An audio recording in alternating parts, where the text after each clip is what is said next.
friends, welcome to my channel. Today video आलू parotta recipe ವಿಡಿಯೋನ share ಮಾಡ್ತಾ ಇದ್ದೀನಿ.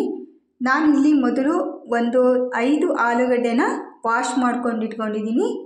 ನಂತರ ಈ ಆಲೂಗಡ್ಡೆನ ಕಟ್ ಮಾಡ್ಕೊಳ್ತಾ ಇದ್ದೀನಿ. ಒಂದು ಆಲೂಗಡ್ಡೆಯಲ್ಲಿ 2 ಭಾಗ ಮಾಡಿದ್ರೆ ಸಾಕಾಗುತ್ತೆ. ಇವಾಗ ಒಂದು ಕುಕ್ಕರ್ ಅಲ್ಲಿ ಕಟ್ ಮಾಡಿರುವ ಆಲೂಗಡ್ಡೆನ ಹಾಕಿ ಸ್ವಲ್ಪ ನೀರು ಹಾಕಿ ಉಪ್ಪು ಹಾಕಿ ಒಂದು ವಿಸಲ್ ಹೊಡೆಸ್ಕೊಂಡ್ರೆ ಸಾಕಾಗುತ್ತೆ. ಆಲೂಗಡ್ಡೆ ಬೇಯುವಷ್ಟರಲ್ಲಿ ನಾನಿಲ್ಲಿ 1 ಬೌಲ್ ಗೋಧಿ ಹಿಟ್ಟನ್ನು ತೊಗೊಂಡಿದ್ದೀನಿ. ಸ್ವಲ್ಪ ಒಂದು ಅರ್ಧ ಟೀ ಸ್ಪೂನಷ್ಟು ಉಪ್ಪು, 1/4 ಟೀ ಸ್ಪೂನ್ ಅರಿಶಿನ ಪುಡಿ ಕೂಡ ಹಾಕ್ಕೊಂಡು ಸ್ವಲ್ಪ ನೀರು ಹಾಕ್ಕೊಳ್ತಾ ಕಲಿಸ್ಕೋಬೇಕು. ಈ ಗೋಧಿ ಹಿಟ್ಟು ಸ್ವಲ್ಪ ಹೋಳಿಗೆ ಹಿಟ್ಟು ಕಲಿಸ್ತೀವಲ್ಲ ಅದಕ್ಕಿಂತ ಸ್ವಲ್ಪನೇ ಗಟ್ಟಿಯಾಗೇ ಇರಬೇಕು. ಬೇಕಾದರೆ ನೀವು ಮೈದಾ ಹಿಟ್ಟು ಕೂಡ ಬಳಸ್ಬೋದು. ನಾನಿಲ್ಲಿ ಗೋಧಿ ಹಿಟ್ಟನ್ನು ಮಾತ್ರ ತೊಗೊಂಡಿದ್ದೀನಿ. ಕಲಸಿದ ನಂತರ ಸ್ವಲ್ಪ ಎಣ್ಣೆ ಹಾಕಿ ಮತ್ತೊಂದು ಸಲ ಎಲ್ಲ ನಾದ್ಕೊಂಡು ಮತ್ತೊಂದು ಸಲ ನೋಡಿ ಈ ರೀತಿ ನಾದಬೇಕು. ಹಿಟ್ಟು ಸ್ವಲ್ಪ ಸಾಫ್ಟ್ ಆಗಲಿ ಅಂತ ಇವಾಗ ಒಂದು ಲಿಡ್ನ ಕ್ಲೋಸ್ ಮಾಡಿ ಎತ್ತಿಡ್ತಾ ಇದ್ದೀನಿ. ಬೇಯಿಸಿರುವ ಆಲೂಗಡ್ಡೆ ಕೂಡ ಬೆಂದಿದೆ. ಇದನ್ನು ಸಿಪ್ಪೆ ಎಲ್ಲ ತೆಗೆದುಕೊಂಡು ತಣ್ಣಗಾದ ನಂತರ ಈ ರೀತಿ ಮ್ಯಾಶ್ ಮಾಡ್ಕೊಳ್ತಾ ಇದ್ದೀನಿ. ಅಷ್ಟು ಆಲೂಗಡ್ಡೆನ ಈ ರೀತಿ ಮ್ಯಾಶ್ ಮಾಡ್ಕೋಬೇಕು.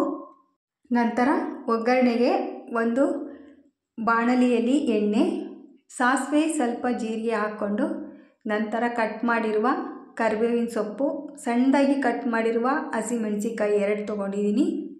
ಒಂದು 2ರಿಂದ 3 ದೊಡ್ಡ ಈರುಳ್ಳಿನ ಸಣ್ಣದಾಗಿ ಕಟ್ ಮಾಡ್ಕೊಂಡಿದ್ದೀನಿ. ಇದನ್ನು ಕೂಡ ಹಾಕಿ ಫ್ರೈ ಮಾಡ್ಕೊಳ್ತಾ ಇದ್ದೀನಿ. ಅದಕ್ಕೆ ಸ್ವಲ್ಪ ಉಪ್ಪು ಹಾಕಬೇಕು. ಉಪ್ಪು ಹಾಕೋದ್ರಿಂದ ಬೇಗ ಫ್ರೈ ಆಗುತ್ತೆ.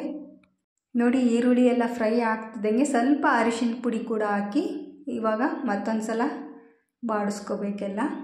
ಜೊತೆಗೆ ನಾನು 1 ಕ್ಯಾರೆಟ್ನ ತುರಿದಿಟ್ಕೊಂಡಿದ್ದೀನಿ. ಅದನ್ನು ಕೂಡ ಹಾಕ್ಕೊಳ್ತಾ ಇದ್ದೀನಿ. ಇದು ಆಪ್ಷನಲ್ಲು. ಕ್ಯಾರೆಟ್ ಸ್ವಲ್ಪ ಹಸಿ ವಾಸನೆ ಹೋಗೋ ತನಕ ಫ್ರೈ ಮಾಡಿದರೆ ಸಾಕಾಗುತ್ತೆ. ಜಾಸ್ತಿ ಬೇಯಿಸ್ಕೊಳ್ಳೋ ಅವಶ್ಯಕತೆ ಏನಿಲ್ಲ ಕ್ಯಾರೆಟ್ನ. ಇವಾಗ ಸ್ವಲ್ಪ ಕೊತ್ತಂಬರಿ ಸೊಪ್ಪನ್ನು ಕೂಡ ಹಾಕ್ಕೋಬೇಕು. ನೋಡಿ ಇವಾಗ ಎಲ್ಲ ರೆಡಿಯಾಗಿದೆ ಈ ಸ್ಟಫಿಂಗು. ಇದು ತಣ್ಣಗಾಗಲಿಕ್ಕೆ ಬಿಡಬೇಕು.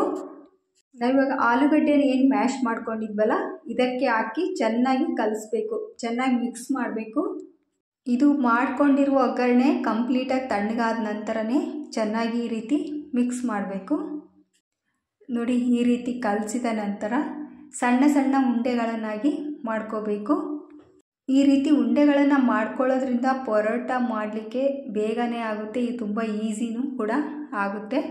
ಈ ಹಿಟ್ಟನ್ನು ಕೂಡ ಮೇಲೆ ಕೆಳಗೆ ಮಾಡಿ ಮತ್ತೊಂದು ಸಲ ನಾದ್ಕೊಂಡು ನಂತರ ನಮಗೆ ಮಾಮೂಲಿಯಾಗಿ ಚಪಾತಿ ಮಾಡ್ತೀವಲ್ಲ ಅದಕ್ಕಿಂತ ಸ್ವಲ್ಪ ಜಾಸ್ತಿ ತೊಗೋಬೇಕು. ಹಿಟ್ಟನ್ನು ತೊಗೊಂಡು ಹೋಳಿಗೆನ ಯಾವ ರೀತಿ ತುಂಬ್ತೀವೋ ಅದೇ ರೀತಿ ಹಿಟ್ಟಿಗೆ ಈ ಸ್ಟಫಿಂಗ್ನ ರೆಡಿ ಮಾಡ್ಕೊಂಡಿದ್ವಲ್ಲ ಅದೇ ರೀತಿ ತುಂಬ್ಕೋಬೇಕು.